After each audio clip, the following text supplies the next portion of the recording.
वर्कतुंड महाकाय सूर्यकोटि समप्रभ निर्विघ्नं कुरु मे देव सर्वकार्येषु सर्वदा। बृहस्पतिवार व्रत की पहली कहानी। पूर्व काल में एक बड़ा प्रतापी राजा राज्य करता था, जो बड़ा ही दानी और ब्राह्मण गुरु, देवता तथा पितरों की पूजा करने वाला था। उसकी साधुता धार्मिकता समस्त देश में प्रसिद्ध हो गई थी। उसके द्वार से कोई भी याचक निराश होकर नहीं जाता था और वह नित्य देव मंदिरों में दर्शन पूजन करने जाता था। प्रत्येक गुरुवार को बृहस्पति भगवान का व्रत रखकर पीले वस्त्र, पीले फल फूल और नैवेद्य आदि से उनकी पूजा करता हुआ दीन दुखियों की सहायता में सदा तत्लीन रहा करता था। परंतु वह जितना ही धार्मिक था, उसकी रानी उतनी ही अधार्मिक और बुद्धिहीना थी। उसे अपने राजा की यह बातें और धार्मिक दान पुण्य करना अच्छा नहीं लगता था। वह दिन रात अपने ऐश आराम में लगी रहती और मनमाने सब कार्य किया करती थी। दान पुण्य और देव दर्शन तथा दीन दुखियों की सहायता में उसका मन कदापि न लगता था, तथा वह बड़ी कृपण थी। वह धर्म कार्य से राजा को भी मना करती थी और कहती थी कि आप यह सब क्यों करते हैं, किंतु वह धार्मिक राजा नियम पूर्वक अपने सब कार्य किया करता था। इसका यह नतीजा था कि राजा की धर्मशीलता से उस रानी का कोई भी अनिष्ट नहीं होता था और सारी प्रजा सुख से अपने अपने घरों में निवास करती थी। एक दिन राजा जब वन में शिकार को चला गया और रानी अपनी दासियों सहित घर पर निवास करती थी, तब संयोगवश उसी दिन वहां एक साधु का वेश धारण किए बृहस्पति जी राजा के द्वार पर भिक्षा मांगने आ पहुंचे।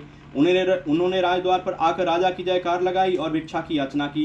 राजा तो घर पर था नहीं। रानी ने कहा, हे साधु, जाइए, इस समय राजा यहाँ नहीं है जो भिक्षा और दान देते हैं, बिना उनके कौन देगा। साधु महाराज ने कहा, रानी जी, आप तो विद्यमान ही हैं, मुझ भिक्षु को कुछ भिक्षा देने में आप भी सामर्थ हैं। रानी ने कहा, महाराज, मैं इस तरह के झंझटों में नहीं पड़ना चाहती। इस दान पुण्य से तो मैं बहुत घबरा गई हूँ। व्यर्थ एक पखवाड़ा खड़ा रहता है, फिर मुझे गृह के कार्यों से भी अवकाश नहीं मिलता। यह सब कार्य राजा साहब ही करते हैं, उन्हीं के लिए योग्य है। परंतु मैं समझती हूँ कि इस धनी से तो निर्धन रहना ही अच्छा है, क्योंकि यह सब बहुत सा बखेड़ा तो नहीं करना होगा। क्या आप ऐसा कोई उपाय जानते हैं जिससे यह धन न रहे और मुझे शांति और चैन मिले? यदि आप जानते हो तो बतलाएं। बृहस्पति भगवान ही तो वहां साधु बनकर आए थे। उन्होंने कहा, यह तुम क्या कह रही हो? भला संसार में ऐसा भी कोई होगा जिसे धन, संतति और धन प्यारा न हो? भला इससे भी कोई दुखी होता है? हे देवी, इन दो बातों की तो सभी को चाह रहती है, चाहे वह धर्मात्मा हो या अधर्मी, सभी धन की इच्छा करते हैं। इस धन की महिमा तो मैं क्या कहूँ। ऋषि, धर्मात्मा और अधार्मिक सभी लोगों को धन की और सब प्रकार से आवश्यकता पड़ती है। यदि तुमको भगवान ने धन दिया है तो इसका सदुपयोग करो। महात्मा कबीर ने कहा है, भूखे को भोजन, नंगे को चीर और प्यासे को नीर, इतना बांटे संत कबीर। तुम्हारे पास धन है तो भूखे मनुष्य को भोजन कराओ, पैसारे बैठाओ, जिनके वस्त्र न हो उन्हें वस्त्र दो। इस प्रकार के अन्न, वस्त्र और जल का दान करो। धर्मशाला बनवाओ, ताल तलैया, कुआं और बाग बगीचे बनवाओ, आम आंवला आदि के वृक्षों को लगवाओ और यज्ञ करो। साधु ब्राह्मणों को भोजन खिलाओ। जिनके पास धन नहीं हो उनकी सहायता करो, उनकी कुंवारी कन्याओं का विवाह कराओ। इस प्रकार कितने ही यहाँ दया आदि धर्म के कार्य हैं जिन्हें तुम कर सकती हो। यह क्या कहना कि सब धन नष्ट हो जाए और मैं चैन की सांस लूं। मैं तो सर्वप्रथम आपको यही कहूंगा कि आप इस प्रकार के कर्मों से अपने कुल और नाम को उज्जवल कर लो, इस मनुष्य जन्म को सार्थक कर लो। मनुष्य के अच्छे कर्म ही उसके लोक परलोक में सहायक होते हैं और अंत में जब शरीर त्याग करता है तो स्वर्ग को जाता है, वहां उसे नाना प्रकार के सुखों की प्राप्ति होती है। परंतु साधु महात्मा की इस बात का उस रानी पर कोई प्रभाव न पड़ा। उसने कहा, नहीं महाराज, मुझे इतना धन नहीं चाहिए जिसे मैं इतना यत्न करके उठाऊं, रखूं तथा उसे फिर दान दे डालूं, अथवा आपने जो कहा इतना पाखंड करूं। मुझे तो यूं ही समय नहीं मिलता और सारा समय इसी में नष्ट हो जाता है। महात्मा ने फिर कहा, हे देवी, बड़े दुख की बात है जो तुम अपना ऐसा विचार प्रकट करती हो। अच्छा, यदि तुम्हारी यही इच्छा है तो सुनो, अब मैं तुम्हें जैसी युक्ति बतलाता हूँ वैसा ही करो, इससे तुम्हारी यह इच्छा पूर्ण हो जाएगी। बृहस्पतिवार के दिन तुम अपने सब घरों को लिपवा दिया करो। स्नान करने से पहले अपने सिर के बालों को अच्छी तरह धोकर स्नान किया करो। तुम्हारा राजा बृहस्पतिवार के दिन बाल बनवाया करे और भोजन में मांस मदिरा का सेवन किया करे तथा धोबी को बुलाकर वस्त्रों को धुलने के लिए दिया करो। 7 बृहस्पतिवार को यदि तुम ऐसा कर सकोगी तो तुम्हारा यह धन नष्ट हो जाएगा, इसमें कुछ संशय नहीं है। यह कहकर वह महात्मा तो चले गए और रानी ने उस बात को अपने मन में रख लिया। उसने बृहस्पतिवार के दिन वैसा ही किया। फिर तो बृहस्पति देव उस पर कुपित हो गए और 3 बृहस्पतिवार पूरा होते उसका राजपाट आदि सब नष्ट हो गया। यहाँ तक कि रानी के घर में खाने का ठिकाना न रह गया। उसके सुख चैन के दिन दूर हो गए। दोनों समय की कौन कहे, एक समय के खाने के लाले पड़ गए। तब राजा व्याकुल होकर रानी से कहा कि हे रानी जी, आप तो यहाँ रहिए, परंतु अब मुझसे यहाँ नहीं रहा जाएगा, क्योंकि यहाँ तो तो मुझको सब लोग जानते हैं, जिससे कोई उपाय या कोई काम धंधा करके भी अपनी जीविका नहीं चला सकता। इसलिए किसी दूसरे देश में जाऊंगा, जहां मैं खाने पीने का कोई धंधा नौकरी करके अपने दिन व्यतीत करूंगा। कहा भी है, देश चोरी परदेश भिक्षा। शास्त्र में कहा है कि दूर चले जाने पर मनुष्य का दुर्दिन दूर हो जाता है। यह कहकर राजा ने घर छोड़ दिया और दूर प्रदेश में चले गए, परंतु वहां से भी कुछ अच्छी बुद्धि प्राप्त न हुई तो वन में आकर वो लकड़ियां काटकर शहर में लाकर बेचते और उससे जो कुछ मिल जाता उसी को लेकर किसी तरह अपना पेट पालन कर लेते। इधर रानी भी अपने घर पड़े पड़े उपवास करती, कपड़े लते से फटे हाल पड़ी रहती। किसी दिन इधर उधर से कुछ पा लेती तो खा लेती, और नहीं तो केवल पानी पीकर सोई रहती और मारे भूख के करवट बदल कर रात काट लेती। इस प्रकार उसकी यह दशा हो गई कि कई दिनों तक उसे खाने को कुछ न मिला और मारे भूख के दम घुटने लगा। तब उसने अपनी एक दासी को बुलाकर कहा, तुम हमारी पुरानी दासी हो, इस समय तुम हमारी इतनी सहायता करो कि हमारी बहन के यहाँ जाकर उससे हमारा दुख कहकर हमारे लिए सहायता में कुछ अन्न मांग लाओ। हमारी बहन नेक और धनवान है, वह अवश्य हमारी सहायता करेगी। यदि वह कुछ सहायता कर देती है तो हमारे कुछ दिन खाने को हो जाता, और नहीं तो 10-5 सेर बेझड़ ही मांग लाना। दासी उसकी बहन के घर गई। जिस समय वह दासी उसकी बहन के पास पहुंची, उसी समय वह बृहस्पति बार का व्रत किए बृहस्पति भगवान का कथा सुनने को बैठी थी। उसने उसी समय कहा कि हे रानी, मैं आपकी बहन के पास से आई हूँ। आपकी बहन इस समय बड़े कष्ट में है, आप उनकी कुछ सहायता करें, और नहीं तो 10-5 सेर बेझड़ ही उनके लिए दे देवें तो कुछ दिन कट जाएंगे। दासी ने कई बार कहा, परंतु रानी ने ध्यान नहीं दिया और कुछ न बोली, क्योंकि वह मौन भाव से एकाग्रचित हो बृहस्पति भगवान की कथा सुनने में लीन थी। जब रानी कुछ न बोली तो वह मन में उदास होकर अपने घर को लौट उस रानी के पास चली आई जिसने उसे भेजा था, और आकर रानी से कहा कि आपकी बहन तो बड़ी घमंडी है, वह सहायता और बेझड़ क्या देती, उसने तो मुंह से एक बात भी नहीं की। उसे सुनकर रानी ने कहा, यह उसका दोष नहीं है, यह सब अपने बुरे दिन की बात है। जब बुरे दिन आते हैं तब तृण भी पहाड़ बन जाता है और मित्र भी शत्रु हो जाते हैं, तथा कोई भी उस दुखी का साथ नहीं देता। इधर तो यह बात हुई, उधर जब वह रानी बृहस्पति जी की कथा सुनकर उठी तो उसे ख्याल हुआ कि मेरी बहन की दासी आई थी और व्रत की कथा सुनने में मैंने उससे कुछ बात भी नहीं की। इस बात को विचार कर वह किंचित शांत रही और जानकर भाव भक्ति से पूर्ण सप्रेम विष्णु जी का पूजन किया। उसने भगवान विष्णु की पूजा की, विसर्जन कर वह सीधे अपनी बहन के घर आई और कहा कि हे बहन, तुम्हारी दासी मेरे पास आई थी, परंतु मैं बृहस्पतिवार का व्रत किए बैठी थी और मौन भाव से कथा सुन रही थी। उस कथा में जब तक कथा पूरी न हो जाए बोला नहीं जाता और न वहां से उठा ही जाता है। इस कारण वह लौट आई और कहा, बहन उसे आपने मेरे पास किस लिए भेजा था? रानी बोली, बहन मेरे पास अन्न नहीं था, तुम तो जानती ही हो इधर हमारे घर की दशा बड़ी शोचनीय हो गई है, इसलिए मैंने दासी को तुम्हारे पास 5 सेर बेझड़ लेने को भेजा था, परंतु वह खाली हाथ लौट आई। मैंने सोचा कि तुम किसी काम में फंसी होगी, जिसे दासी को यूं ही लौटा दिया होगा। रानी बोली, नहीं बहन, उसने तो मुझसे कुछ नहीं कहा था, परंतु यह क्या बात है, मैं तो समझती हूँ कि तुम्हारे घर में ही बेझड़ मौजूद है, तुम अपने घर में फिर देखो। अपनी बहन के ऐसा कहने पर रानी ने जब घर में जाकर देखा तो बेझड़ से भरा हुआ एक घड़ा मिला। अब तो रानी और बांदी बहुत ही खुश हुई। बांदी ने कहा, हे रानी, यूं तो भोजन के अभाव में हम लोग नित्य ही व्रत करते हैं, इसलिए मेरी समझ में यह आता है कि यदि हम लोग इनसे यह व्रत विधि और कथा पूछ ले और किया भी करें तो कोई हानि नहीं है। रानी ने कहा, कोई हानि नहीं, अवश्य ही पूछ लिया जाए। रानी ने अपनी बहन के समीप बैठकर पूछा कि हे बहन, बृहस्पतिवार के व्रत का क्या विधान है और वह व्रत कैसे किया जाता है? उस धार्मिक रानी ने कहा, बहन, बृहस्पति भगवान की कथा में कोई विशेष झंझट नहीं करनी पड़ती, केवल चने की दाल और मुनक्का से विष्णु का केले की जड़ में पूजन करना चाहिए तथा वहां दीप दान भी करें, अर्थात दीपक जलावें। उस दिन पीला भोजन करें और कहानी सुने। ऐसा करने से गुरु बृहस्पति प्रसन्न होते हैं, उनकी प्रसन्नता से अन्न, धन और पुत्र की प्राप्ति होती है तथा मनुष्य की सब मनोकामनाएं पूर्ण होती हैं। यह सुनकर उस रानी और दासी दोनों ने निश्चय किया कि बृहस्पतिवार का व्रत अवश्य करेंगे। जब 7 दिन बाद बृहस्पतिवार का दिन आया तो उन दोनों ने व्रत किया।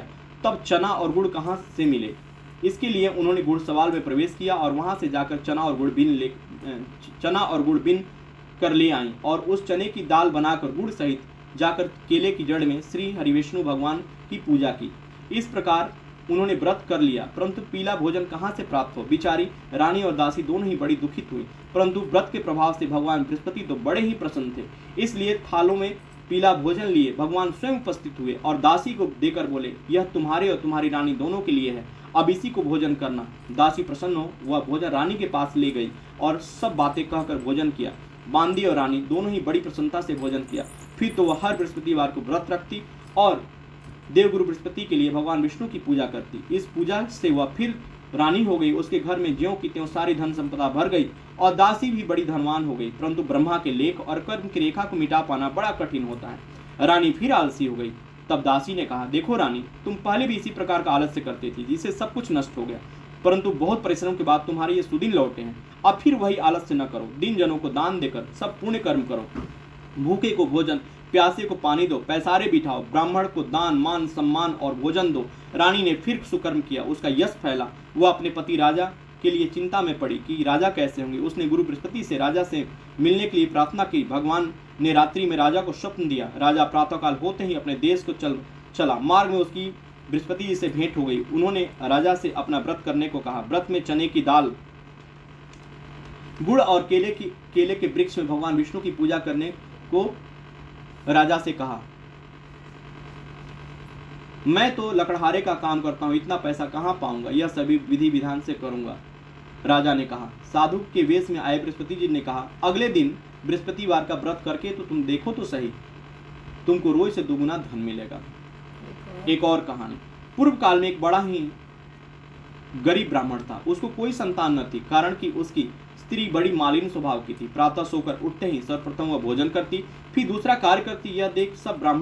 यह देख वह ब्राह्मण बड़ा दुखी रहता। कुछ समय बाद उसकी स्त्री को एक कन्या उत्पन्न हुई। वह कन्या एक कन्या रत्न थी। वह कन्या ज्यों-ज्यों बड़ी हुई उसका स्वभाव निखरता गया। नित्य प्रातः उठते ही नित्य कर्म स्नान आदि करती और भगवान विष्णु की पूजा के साथ प्रति बृहस्पतिवार को गुरु बृहस्पति का व्रत भी किया करती थी। जब वह विद्यालय में पढ़ने जाती तो अपने हाथों में एक मुट्ठी जौ भर कर ले जाती और मार्ग में डाल देती। उसके सब जौ सोने की हो जाते और जब वह पढ़कर लौटती तो उन्हें बीनकर अपने घर ले आती। एक दिन वह बालिका जौ को सूप में रखकर फटकने लगी।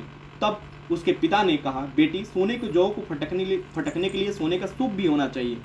उसके दूसरे दिन बृहस्पतिवार का दिन पड़ता था। उसने नित्य की भांति गुरु बृहस्पति का व्रत किया और एक मुट्ठी जौ ले जाकर मार्ग में छींट दिया तथा कहा कि हे गुरु, यदि मैं सच्चे मन से आपका व्रत करती होंगी तो उसके प्रभाव से आप एक सोने का सूप भी दीजिए। जब वह कन्या पाठशाला से लौटकर जौ बटोरने लगी तो गुरु बृहस्पति की कृपा से उस दिन उसे सोने का सूप भी प्राप्त हो गया। दूसरे दिन जब वह कन्या सोने के सूप में उन सोने के जौ को फटक रही थी तो उस शहर का राजकुमार उधर से आ निकला। वह उस कन्या को देख और उसके रूपशील एवं गुणों को देखकर उस पर मोहित हो गया और अपने घर पर आकर बीमारी का बहाना करके लेट गया। जब यह समाचार उसके पिता को मिली तब रानी ने आकर उससे उसकी बीमारी का कारण पूछा तो राजकुमार ने बताया कि मुझे कोई रोग या कष्ट नहीं है, मैं केवल यही चाहता हूँ कि जो राजकन्या सोने के जौ को सोने के सूप में फटक रही थी उससे मेरा विवाह हो जाए। राजा ने राजकुमार को बुलाकर समझा बुझलाकर शांत किया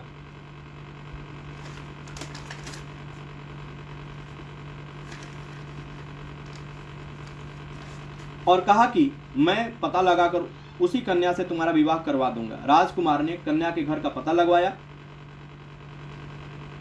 बतलाया।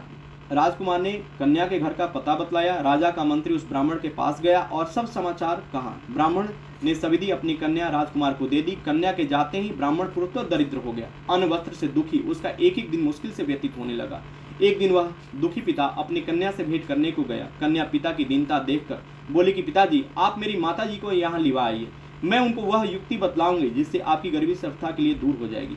ब्राह्मण घर गया और अपनी पत्नी को कन्या के घर लिवा आया। कन्या ने अपनी माता को समझाते हुए कहा कि माता जी, आप नित्य प्रातः उठकर नित्य क्रिया से निर्मित होकर स्नान आदि करके भगवान विष्णु की पूजा किया करें तो आपके घर की सारी दरिद्रता दूर हो जाएगी। परंतु उसने ध्यान नहीं दिया और पहले की भांति उठकर बच्चों का जूठन खा लेती। यह सब सुनकर जो पुत्री थी उसको बड़ा दुख हुआ तो उसने जाकर अपनी माँ को काल कोठरी में बंद करवा दिया और प्रातः निकाल कर स्नान पूजा पाठ आदि कराया। इससे उस ब्राह्मणी की बुद्धि ठीक हो गई और वह बृहस्पतिवार को व्रत करने लगी। बृहस्पति भगवान के व्रत से वह ब्राह्मण धनवान और सुखी हो गया तथा मरने पर वे पति पत्नी स्वर्ग के सुखों को प्राप्त हुए। उधर वह राजा जो लकड़हारे का कार्य करके अपनी जीविका चलाता था और साधु महात्मा के कथन से जब बृहस्पतिवार का व्रत किया तो उसके लकड़ी के व्यापार में 2 गुना 4 गुना लाभ होने लगा। परंतु किसी 1-2 बृहस्पतिवार का व्रत उसने नहीं किया तो गुरु बृहस्पति की नाराजगी से उसे बड़ा कष्ट हुआ। उस दिन उस नगर के राजा ने यज्ञ किया जिसमें उसने यह घोषणा कर दी कि कोई मनुष्य अपने घर भोजन न करे, अग्नि न जलावे, सभी मेरे घर आकर भोजन करे। जो इस आज्ञा का पालन नहीं करेगा उसे फांसी पर लटका दिया जाएगा। राजाज्ञा से सभी भोजन करने को गए। यही एक लकड़हारा कुछ देर से पहुंचा, इसलिए राजा अपने घर लिवा गए। और जब भोजन करा रहे थे तो रानी की दृष्टि खूंटी पर पड़ी जिस पर नौलखा हार लटका हुआ था। वह न दिखा। रानी ने सोचा कि इसी मनुष्य ने हार चुरा लिया है।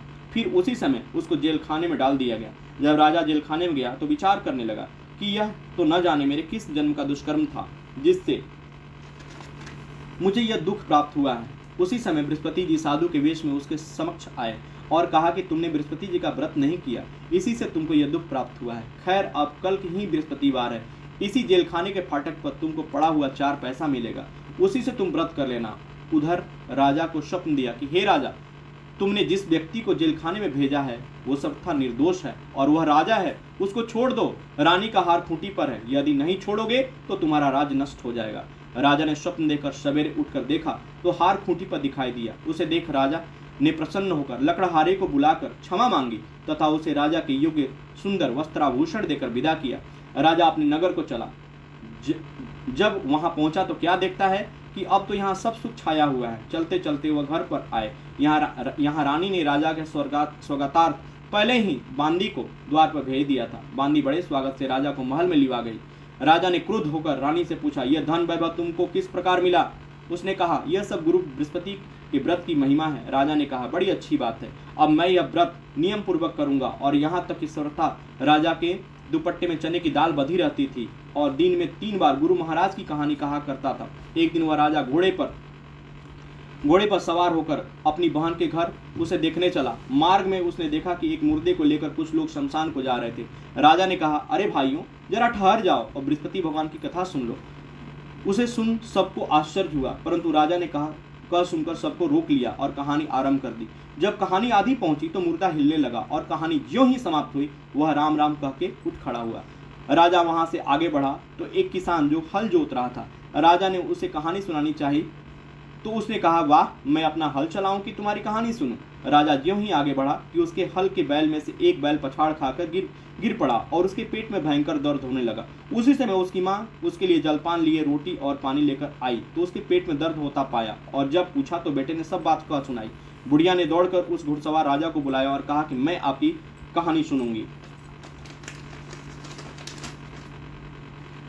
मुझे सुनाओ। राजा बुढ़िया के खेत पर कहानी सुनने को लौट आया और यूं ही कहानी कहने लगी कि उस किसान का बैल उठ खड़ा हुआ तथा किसान के पेट का दर्द भी बंद हो गया। राजा अपनी बहन के घर आया। बहन ने उसका बड़ा स्वागत किया। समाचारों के आदान प्रदान तथा परस्पर वार्तालाप करते हुए सुख से सोकर सबने रात्रि व्यतीत की। दूसरे दिन सवेरा होने पर राजा उठा तथा अन्य सभी लोग उठकर अपने अपने कार्य में लगे। तब राजा जो गुरु बृहस्पति का बड़ा ही भक्त था, उसने अपनी बहन से कहा कि हे बहन, बृहस्पतिवार का कथा किसी ऐसे मनुष्य को सुनाना चाहता हूँ जिसने भोजन नहीं किया हो। बहन ने कहा, भैया, यहाँ बहुत तड़के हैं, सब लोग भोजन कर लेते हैं, फिर भी मैं तलाश करती हूँ। उसने देखा कि पड़ोस में जो कुम्हार रहता है उसका बेटा बहुत बीमार था, जिससे 3 दिन से उसके घर वाले मारे दुख के भोजन नहीं किए थे। रानी ने कुम्हार से कहा कि तुम मेरे भाई से गुरु बृहस्पतिवार की कहानी सुन लो, क्योंकि तुम लोगों ने अभी तक भोजन जलपान कुछ भी नहीं किया है। कुम्हार ने कहा, बहुत ठीक। राजा से कहानी सुनने को आया। राजा ने उनके घर जाकर बृहस्पतिवार की कहानी सुनाई। उसके प्रताप से उस लड़के की सारी बीमारी दूर हो गई और उसे आराम हो गया। लोग राजा से प्रार्थना करने लगे। दूसरे दिन जब राजा अपने घर को चलना चाहा तो उसने अपनी बहन से भी चलने को कहा। बहन ने अपनी सास से जो ही आज्ञा मांगी तो उसने कहा, अच्छा तू जा, परंतु अपने बच्चे को न ले जाना, क्योंकि तेरा भाई संतान रहित है। तब बहन ने अपने भाई से कहा कि भैया, मैं तो चलूंगी, परंतु मेरे बच्चे लोग नहीं जा सकेंगे, क्योंकि माता जी का आज्ञा नहीं है। राजा बोला, जब बच्चे ही नहीं जाएंगे तब तुम चलकर क्या करोगे? निदान राजा अपने घर को लौट आया और राजा ने अपनी रानी से कहा कि मैं संतान रहित हूँ, संतानहीन हूँ, जिससे लोग मुझसे परहेज करते हैं। रानी ने कहा, घबराइए नहीं, बृहस्पति भगवान की कृपा से हमें भी संतान की प्राप्ति होगी। फिर तो उसी रात्रि में राजा को संतान होने के लिए स्वप्न हुआ। रानी गर्भवती हुई और ठीक 9वें महीने उसे पुत्र की प्राप्ति हुई। रानी की बहन भी आई और वे सब लोग जो उसके संतानहीन होने से घृणा करते थे, वे लज्जित हुए और घर आकर खान पान में सम्मिलित हो राजा रानी को बधाई देने लगे। इस प्रकार बृहस्पतिवार का व्रत करने से गुरु बृहस्पति मनुष्य की सब मनोकामनाएं पूर्ण कर देते हैं। बोलो बृहस्पति भगवान की जय।